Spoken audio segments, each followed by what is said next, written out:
മരണശിക്ഷയിൽ നിന്ന് ജീവൻ തിരിച്ചുപിടിച്ച കോഴിക്കോട് ഫറോക്ക് കോടമ്പുഴ സ്വദേശി അബ്ദുറഹീം വ്യാഴാഴ്ച ജന്മനാട്ടിലെത്തി.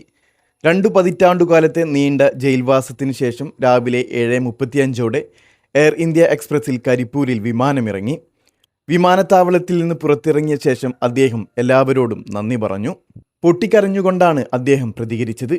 കുടുംബാംഗങ്ങളും സുഹൃത്തുക്കളും റഹീം സഹായ സമിതി ട്രസ്റ്റ് ഭാരവാഹികളും നാട്ടുകാരും ഉൾപ്പെടെ വൻ ജനാവലി റഹീമിനെ സ്വീകരിക്കാൻ വിമാനത്താവളത്തിലെത്തി.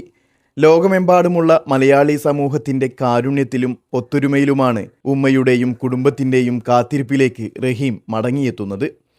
നിയമ നടപടികൾ പൂർത്തിയാക്കി ബുധനാഴ്ച രാത്രിയോടെ റിയാദിലെ ജയിലിൽ നിന്ന് മോചിതനായ റഹീം കോഴിക്കോട്ടേക്കുള്ള എയർ ഇന്ത്യ എക്സ്പ്രസിൻ്റെ IX322 വിമാനത്തിലാണ് യാത്ര തിരിച്ചത്.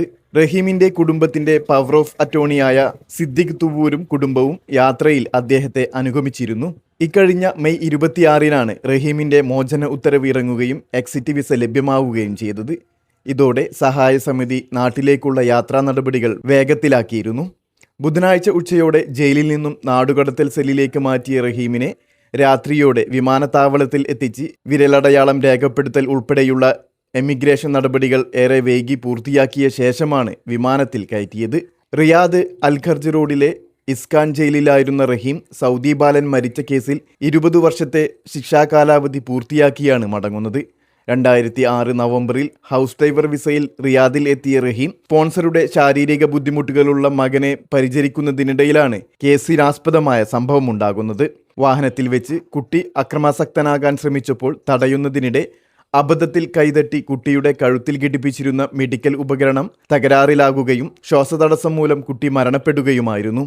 സംഭവത്തിൽ അറസ്റ്റിലായ റഹീമിന് കോടതി വധശിക്ഷ വിധിക്കുകയും അപ്പീൽ കോടതി അത് ശരിവെക്കുകയും ചെയ്തു. വധശിക്ഷയിൽ നിന്ന് രക്ഷപ്പെടാൻ കുട്ടിയുടെ കുടുംബം ദിയാദനം സ്വീകരിച്ച് മാപ്പ് നൽകുക മാത്രമായിരുന്നു ഏക വഴി.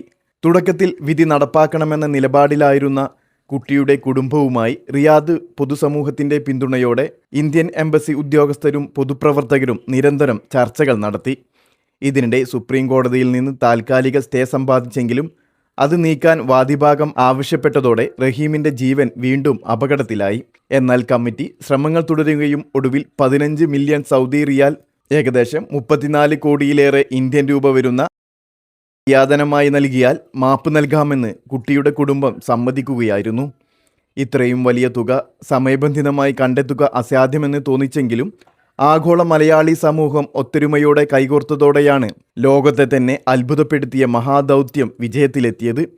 2024 സമാനമായ ഒരു ചെറിയ പെരുന്നാൾ കാലത്താണ് റഹീമിനായുള്ള ഫണ്ട് സമാഹരണം പൂർത്തിയായത്. റമദാൻ 27 മുതൽ ഒഴുകിവന്ന തുക ലക്ഷ്യത്തിലെത്തിയത് ഒരു പെരുന്നാൾ ദിനം ഉച്ചയോടെയായിരുന്നു. റഹീമിൻ്റെ മോചനത്തിന് ശേഷമുള്ള നാട്ടിലേക്കുള്ള മടക്കയാത്രയും ഒരു പെരുന്നാൾ ദിനത്തിലായത് തികച്ചും യാദൃച്ഛികമായി. ആഗോള മലയാളി സമൂഹം ഒന്നടങ്കം നെഞ്ചിലേറ്റിയ ഒരു മഹാജീവകാരുണ്യ ദൗത്യത്തിൻ്റെ ശുഭപര്യവസാനമാണ് റഹീമിൻ്റെ ഈ ജന്മനാട്ടിലേക്കുള്ള മടക്കം. പ്രമുഖ വ്യവസായി ബോച്ചയുടെ ഇടപെടലും പ്രത്യേകം ശ്രദ്ധേയമായിരുന്നു.